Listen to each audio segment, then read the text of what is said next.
We'll start with an absolutely basic baked custard.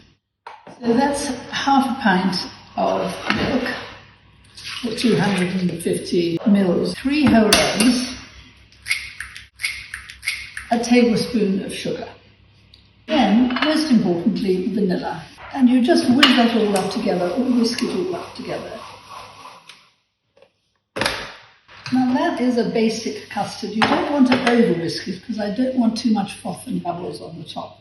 If we just put that custard into these little dishes and bake them, we would have a perfect baked custard. But I thought it would be nice to turn them into creme caramel. Creme caramel is exactly the same, except that it has sugar caramelized into a syrup underneath it. This is about a coffee cup full of sugar, which I'm putting on the heat. I always add a tiny bit of lemon. And the reason I do that is it stops it crystallizing, because there's always a danger that the sugar will crystallize. And also added a splash of water.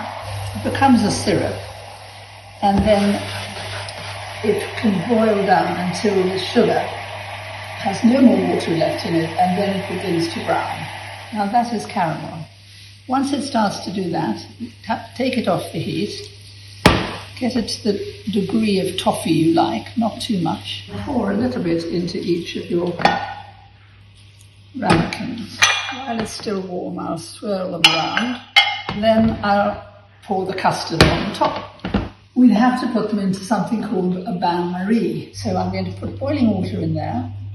The oven is set at 160 degrees if it's a fan oven. If it's not a fan oven, a conventional oven, then it probably needs 180. My creme caramel have had nearly 20 minutes in the oven, and I think they're about done.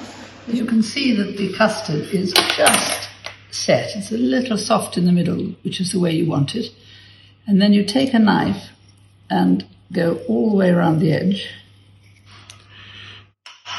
Serving dish on it, turn it over.